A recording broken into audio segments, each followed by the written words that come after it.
Namaku Maya, 41 tahun, perempuan asal Semarang yang menghabiskan lebih dari 1 dekade hidupnya mengelola 3 unit apartemen mewah di jantung kota. Orang-orang mengenalku sebagai perempuan dingin, perfeksionis, pengendali keadaan. Aku selalu berdiri tegak di depan klien, selalu tahu apa yang harus dilakukan, selalu terlihat kuat. Tapi tidak ada yang pernah melihat bagaimana aku duduk sendirian di kantor utama setiap malam, memandangi jam dinding yang berdetak lambat, sambil bertanya pada diri sendiri, kapan hidupku berhenti terasa kosong. Setiap pagi aku bangun lebih cepat dari siapapun, mengecek fasilitas, menulis daftar pemeliharaan, menghitung laporan keuangan, memastikan semuanya berjalan rapi. Dari luar, hidupku terlihat stabil, sukses, tertata, potret perempuan mandiri yang berhasil. Padahal kenyataannya, aku mengurus segalanya sendirian. Tidak ada tempat bersandar, tidak ada bahu untuk melepas lelah, tidak ada tangan yang menunggu saat aku pulang larut. Kadang, ketika melihat pasangan muda tertawa di depan lobi sambil berebut kunci mobil, ada bagian kecil di dadaku yang tertarik ke masa lalu. Ke masa ketika hidupku masih ringan. Tapi itu dulu. Sekarang aku hanya perempuan yang bertahan. Dan entah kenapa, dalam beberapa bulan terakhir, aku mulai merasa ada sesuatu yang akan berubah. Perasaan itu datang tanpa alasan jelas. Biasanya, kalau hidupku terlihat terlalu tenang, selalu ada kejadian besar menunggu di tikungan. Aku belum tahu bentuknya apa. Aku hanya tahu hatiku tidak pernah salah. Sore itu, hujan turun deras. Angin mendorong air sampai masuk ke lobi kaca apartemen. Staf sibuk memindahkan tanaman hias. Aku baru saja menutup brankas dokumen ketika suara ketukan terdengar di pintu kantor. Ketukan keras, tapi tidak memaksa. Saat aku membuka pintu, kulihat seorang lelaki berdiri di balik tirai hujan. Jas hujan teknisnya basah menempel di tubuh. Rambutnya meneteskan air. Wajahnya lelah, tapi sopan.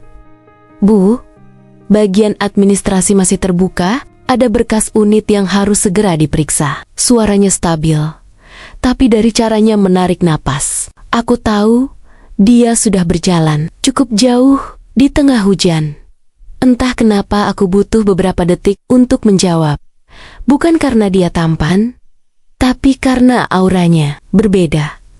Ada beban di sorot matanya, ada kehati-hatian di cara berdirinya. Seperti seseorang yang datang membawa cerita panjang yang masih disimpannya. Rapat-rapat. Namanya Arka, arsitek interior freelance. Usianya 31, perantau dari Medan.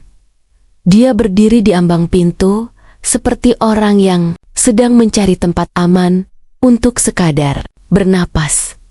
Aku tidak tahu apa-apa tentang hidupnya saat itu. Aku hanya tahu satu hal, saat aku menyerahkan kartu akses unit padanya dan ujung jarinya menyentuh jariku sepersekian detik, dadaku terasa aneh. Bukan degup jatuh cinta, lebih seperti sesuatu yang terbangun dari tidur panjang. Aku belum menyadarinya saat itu. Tapi sore hujan, itu adalah awal dari segalanya. Aku tidak sedang mencari cinta. Aku bahkan sudah berhenti percaya padanya. Tapi ternyata, cinta menemukan aku. Diam-diam, di tengah hujan. Dan sejak sore itu, aku mulai memperhatikan hal-hal kecil yang sebelumnya tidak pernah kupedulikan. Cara Arka melangkah di koridor, cara ia menaruh kopernya dengan hati-hati di sudut ruangan, cara ia berdiri sedikit kaku, seolah takut membuat kesalahan di tempat yang masih asing baginya. Aku mengajaknya naik ke lantai 5 untuk melihat unit studio yang akan ia tempati, sekaligus kerjakan. Lift bergerak pelan, hanya ada suara mesin dan sisa hujan yang mengetuk dinding kaca. Arka berdiri di sampingku tanpa banyak bicara. Tangannya menggenggam gagang koper besar. Sepatu bot teknisnya masih meninggalkan jejak air di lantai. Ia tidak mencoba mencairkan suasana. Dan anehnya, aku justru merasa lebih nyaman dengan diamnya. Sesampainya di depan pintu unit, ia membuka perlahan. Ruangan itu masih kosong. Dinding putih, lantai vinil abu-abu, lampu plafon yang menyala dingin. Arka berdiri beberapa detik di ambang pintu, menatap ke dalam seperti seseorang yang baru menemukan titik istirahat setelah perjalanan panjang. Ia menghembuskan napas. Bukan napas lega, lebih seperti napas orang yang akhirnya boleh berhenti berjalan. Tempatnya tenang, ya, Bu. Nada suaranya datar. Tapi jujur, aku mengangguk sambil menjelaskan fasilitas gedung, posisi panel listrik, dan akses balkon. Ia mendengarkan dengan penuh perhatian. Sesekali mengangguk, sesekali mengamati sudut ruangan dengan mata seorang arsitek. Caranya memperhatikan detail membuatku sadar dia bukan pekerja lepas biasa. Ia membuka jendela balkon pelan, seolah takut mengganggu kesunyian. Udara basah masuk bersama aroma hujan. Ia menatap keluar, ke arah lampu lampu kota yang mulai menyala. Cocok, katanya singkat. Aku bertanya profesional, seperti biasa. Unit ini sesuai? Ia menoleh sebentar ke arahku, lalu kembali menatap ruangannya. Sesuai, Bu. Saya suka tempat yang tidak ribut. Kalimat itu sederhana, tapi entah kenapa terdengar seperti seseorang yang sedang mencari lebih dari sekadar ketenangan. Aku menyerahkan kartu akses dan kunci cadangan. Tangannya masih dingin karena hujan. Saat jari kami bersentuhan sebentar, aku refleks menarik napas. Aku tidak tahu kenapa. Aku hanya tahu tubuhku bereaksi lebih cepat dari pikiranku. Arka menunduk sedikit, mungkin menyadari kejanggalan kecil itu. Tapi ia tidak berkata apa-apa. Ia hanya mengangguk sopan. Terima kasih, Bu. Nada suaranya rendah, dewasa, tidak dibuat-buat. Saat aku hendak pergi, ia memanggil pelan. Bu Maya, aku menoleh. Terima kasih, sudah menerima saya di tengah hujan. Aku tersenyum kecil. Namanya juga kerja, tapi di dalam hatiku ada sesuatu yang bergeser. Aku berjalan kembali ke lift dengan langkah yang terasa lebih berat dari biasanya. Sepanjang perjalanan turun, bayangan punggung Arka yang berdiri di balkon unitnya terus muncul di kepalaku. Ada kesunyian tertentu dalam dirinya. Kesunyian yang tidak meminta simpati. Kesunyian yang berdiri tegak. Dan untuk alasan yang belum bisa kujelaskan saat itu, aku tahu lelaki itu tidak datang ke kota ini hanya untuk mencari proyek. Ia datang membawa luka. Ia datang membawa keberanian. Dan tanpa aku sadari, ia juga datang membawa perubahan kecil ke hidupku yang selama ini berjalan lurus tanpa gangguan. Aku belum jatuh cinta, belum. Tapi sejak hari itu, aku mulai merasa hidupku tidak akan tetap sama seperti sebelumnya. Dan sejak hari itu, pagi-pagiku tidak lagi terasa sama.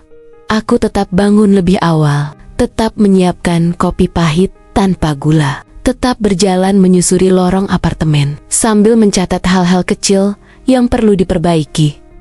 Semua tampak sama, tapi di dalam diriku ada sesuatu yang bergerak pelan. Setiap kali aku mengecek balkon lantai 5, aku hampir selalu melihat Arka duduk di kursi lipat kecil sambil memegang gelas kopi saset. Rambutnya masih sedikit berantakan. Matanya setengah mengantuk. Pagi, Bu. Kalimat itu sederhana, tapi entah kenapa, rasanya seperti ada yang ikut bangun bersamaan denganku. Kadang aku melihatnya membersihkan alat ukurnya di koridor. Kadang, ia berjalan melewati lobi sambil membawa gulungan denah. Gerakannya selalu rapi, seolah ia sudah terbiasa hidup sendiri terlalu lama. Ia tidak pernah mengeluh, tidak pernah terlihat lelah, dan justru itu yang membuatku diam-diam memperhatikannya, bukan karena aku tertarik. Setidaknya begitu yang ingin ku percayai. Lebih karena aku penasaran bagaimana seseorang bisa setenang itu menjalani hari-hari berat. Arka bukan tipe laki-laki yang berusaha mendekat. Ia tidak so akrab, tidak mencari perhatian, bahkan sering menjaga jarak. Tapi perhatiannya muncul dalam bentuk kecil yang hampir tidak terasa. Ia memastikan pintu darurat tertutup rapat saat aku lupa. Ia merapikan tanda peringatan lantai basah sebelum ada yang terpleset. Ia menyalakan lampu area parkir lebih dulu. Ketika aku masih sibuk di kantor, tidak ada kata-kata manis, tidak ada gestur berlebihan.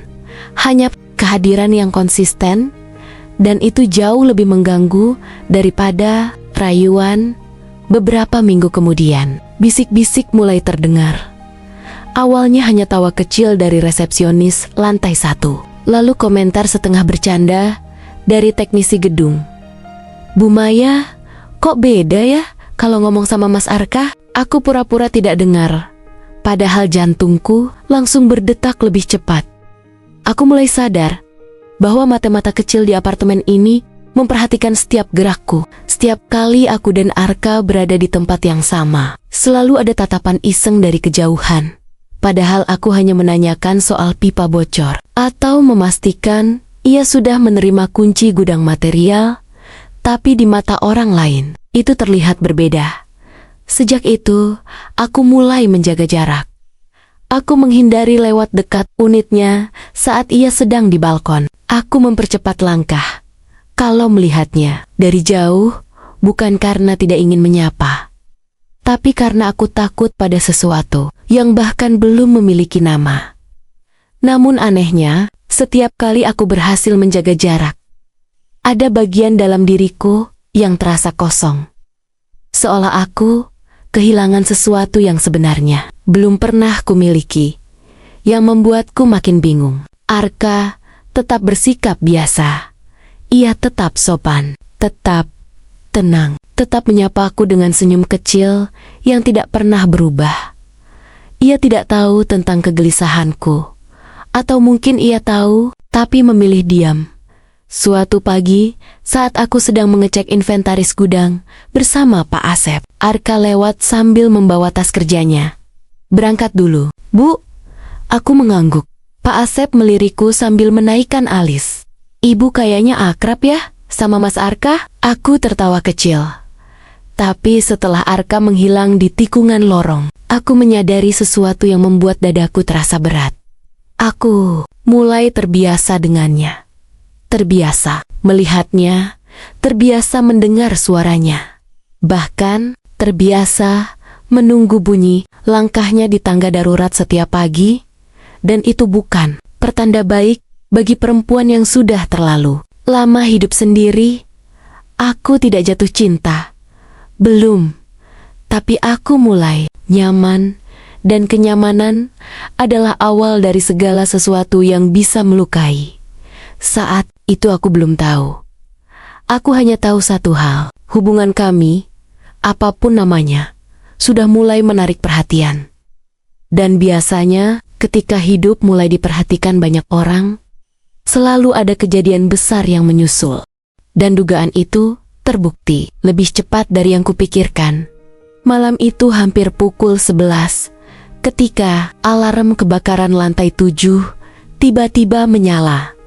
Nada sirenenya menusuk telinga, menggema di seluruh gedung, seperti jeritan panjang yang membelah kesunyian. Aku yang sedang menyusun laporan di kantor langsung berdiri, tanpa sempat mengenakan blazer. Aku meraih radio komunikasi dan berlari keluar. Lorong-lorong apartemen berubah menjadi jalur panik. Beberapa penghuni membuka pintu unit dengan wajah setengah terjaga. Ada yang membawa anak kecil, ada yang masih mengenakan piyama. Aku berusaha tetap tenang. Mohon turun lewat tangga darurat. Petugas sedang menuju lokasi. Suara profesional keluar otomatis dari mulutku. Meski jantungku berdetak cepat, di depan lift darurat, aku melihat Arka. Ia sudah mengenakan jaket tipis dan membawa senter kecil. Wajahnya fokus, matanya bergerak cepat memindai keadaan. Tanpa banyak bicara, ia langsung mendekat. "Lantai 7, Bu," aku mengangguk. Kami naik bersama lewat tangga darurat. Langkah kaki kami bergaung di ruang beton sempit. Nafasku sedikit terengah. Sementara Arka bergerak mantap di depanku. Di lantai 7, bau hangus samar tercium. Ternyata hanya kabel panel lampu yang korslet, tidak ada api besar. Tapi cukup membuat seluruh sistem alarm aktif. Arka langsung jongkok di depan panel, membuka penutupnya dengan obeng dari tas kerjanya. Gerakannya cepat, terlatih. Aku berdiri di sampingnya, mengatur koordinasi lewat radio. Dalam situasi seperti itu, aku melihat sisi Arka yang berbeda. Ia tidak panik, tidak ragu, seolah krisis adalah bahasa yang sudah lama ia pahami. Beberapa menit kemudian, sistem berhasil dinonaktifkan sementara. Penghuni mulai kembali ke unit masing-masing. Ketegangan perlahan turun. Saat kami turun kembali ke lobi, hujan kembali turun di luar. Kali ini lebih pelan, seperti sisa-sisa emosi langit. Aku duduk di kursi tunggu sambil menghela napas panjang. Baru saat itu, aku menyadari betapa lelah tubuhku. Arka menyerahkan segelas air mineral. "Tadi ibu lari lumayan jauh." Aku menerima botol itu. "Terima kasih." Kami duduk berdampingan. Jarak kami tidak sampai 1 lengan. Aku bisa mencium aroma sabun dari jaketnya. Bercampur sedikit bau logam, sunyi menyelimuti kami beberapa detik. Lalu, tanpa menatapku, Arka berkata pelan, "Saya dulu sering dapat panggilan darurat seperti ini." Aku menoleh. "Kamu kerja di mana sebelumnya?" Ia menatap lantai. "Proyek renovasi rumah sakit di Medan. Banyak kejadian malam." Nada suaranya berubah. Lebih berat. Aku tidak bertanya lebih jauh. Tapi Arka melanjutkan sendiri. "Saya kehilangan seseorang di sana." Kalimat itu jatuh di antara kami seperti benda rapuh. Aku menahan napas. "Maaf," ia menggeleng pelan. "Sudah lama, tapi beberapa hal tidak pernah benar-benar pergi." Aku tidak tahu harus berkata apa. Aku hanya duduk di sana, membiarkan kehadiranku menjadi ruang aman. Arka mengusap wajahnya sekali, lalu menatap ke arah pintu kaca. Tempat hujan menetes pelan. "Itu sebabnya saya suka tempat sepi." Aku mengerti sekarang. Bukan karena ia antisosial, tapi karena ia sedang berdamai dengan kehilangan. Dan tiba-tiba aku sadar, aku juga membawa sunyiku sendiri. Kami 2 orang dewasa dengan luka yang berbeda, duduk berdampingan di lobi apartemen yang hampir kosong. Tidak ada sentuhan, tidak ada pengakuan. Tapi ada sesuatu yang terbuka malam itu. Sesuatu yang tidak bisa ditutup kembali. Aku pulang ke unitku lewat lift sendirian. Namun, untuk pertama kalinya, setelah bertahun-tahun, aku tidak merasa bener-bener sendiri. Dan sejak malam itu, keheningan di apartemen terasa berbeda. Aku kembali menjalani rutinitas seperti biasa. Bangun pagi, mengecek laporan, mengawasi staf, patahun, menghadiri rapat dengan pemilik properti. Tapi sekarang, di sela-sela kesibukan itu, bayangan Arka sering muncul tanpa izin. Bukan wajahnya, melainkan caranya duduk diam di lobi malam itu. Caranya menunduk ketika berbicara tentang kehilangan. Caranya berdiri tegap saat keadaan darurat. Aku tidak mencoba mencari dia. Namun seminggu kemudian, aku merasakan sesuatu yang tidak pernah kualami sebelumnya. Seorang penghuni baru di lantai 9 mulai sering mengeluh. Awalnya soal suara, lalu soal AC, kemudian berkembang menjadi komentar pribadi. Ia selalu main kari-kari kesalahan kecil dalam pengelolaan gedung, datang ke kantor dengan nada tinggi, berdiri terlalu dekat saat bicara. Tatapannya membuat tengkukku merinding. Aku sudah terbiasa menghadapi klien, sulit. Tapi kali ini berbeda. Ada cara tertentu dalam suaranya yang membuatku tidak nyaman. Sore itu, ia datang lagi. Tanpa janji temu, aku sedang sendirian di ruang administrasi. Ketika ia masuk begitu saja. "Bu Maya, saya mau bicara sekarang." Nada suaranya memaksa. Aku tetap profesional. Meminta ia duduk, tapi ia tidak mau. Ia berdiri di dekat mejaku, terlalu dekat. Aku mulai merasakan ketegangan merambat di dadaku. Dan sebelum aku sempat menekan tombol intercom, suara lain terdengar dari pintu. "Pak, administrasi tutup jam segini." Aku menoleh. Arka berdiri di ambang pintu. Tangannya memegang map proyek, tapi posturnya berubah. Lebih tegak, lebih siap. Penghuni itu menoleh dengan ekspresi kesal. "Saya cuma mau bicara sama Bu Maya." Arka melangkah masuk satu langkah. "Kalau ada keluhan, bisa lewat resepsionis. Atau buat janji. Sekarang, Bu Maya sedang sibuk." Nada suaranya tenang. Tidak tinggi, tidak kasar. Tapi, ada sesuatu di balik kata-kata Nia yang membuat ruangan terasa mengecil. Aku melihat rahang Arka, mengeras, bukan marah. Lebih, seperti seseorang yang sedang berdiri di garis pertahanan.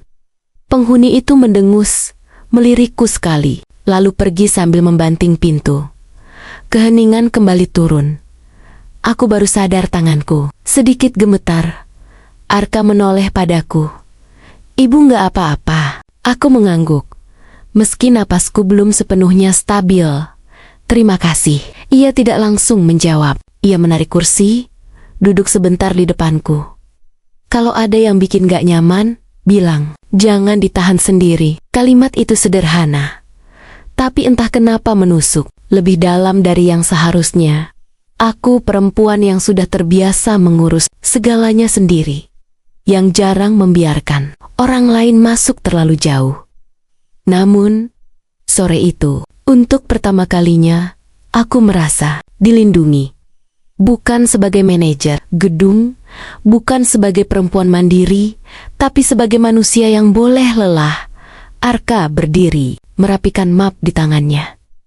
"Saya cuma kebetulan lewat." Aku tahu itu tidak sepenuhnya benar. Aku melihat ia datang dari arah tangga darurat. Ia sengaja.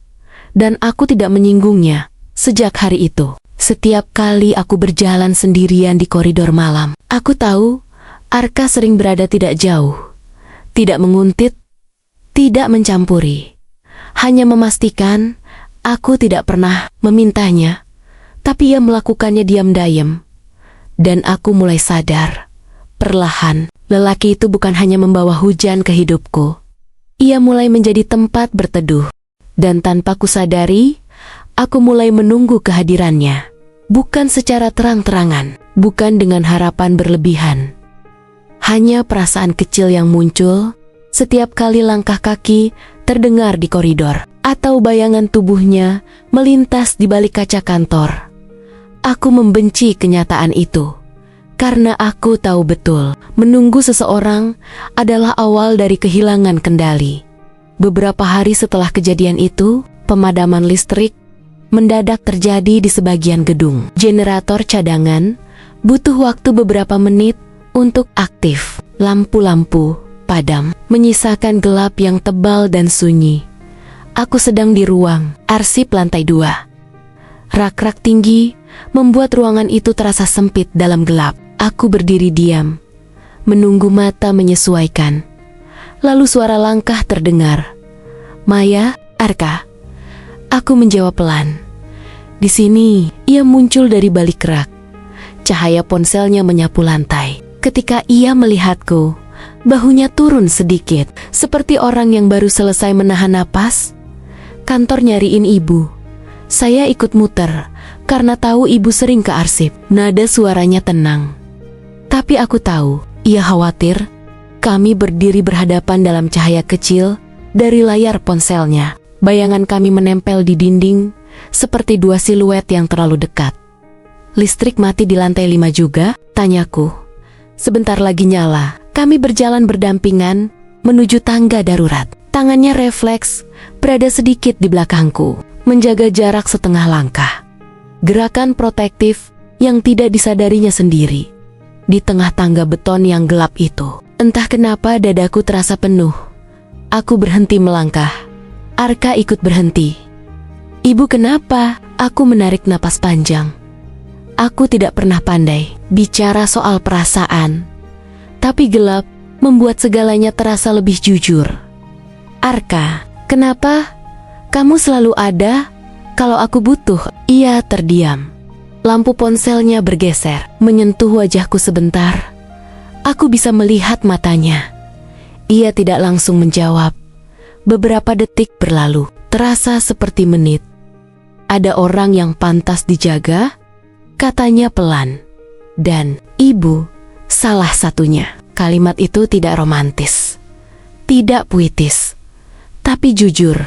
Dan kejujuran itu membuat tenggorokanku mengeras. Aku menunduk. "Kalau kamu terus seperti ini, aku bisa salah paham." Ia menghela napas.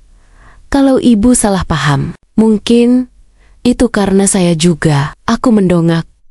Untuk pertama kalinya sejak kami bertemu, Arka menatapku tanpa pagar, tanpa jarak profesional, tanpa senyum sopan.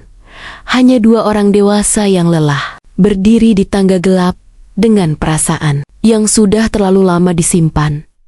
"Saya tidak datang ke sini hanya untuk kerja," katanya. Aku menahan napas. "Saya datang untuk mulai lagi." Sunyi mengisi ruang di antara kami. Aku tidak bertanya dari apa. Aku tahu, aku tidak ingin merusak apapun. Lanjutnya, tapi saya juga tidak ingin terus berpura-pura. Generator akhirnya menyala.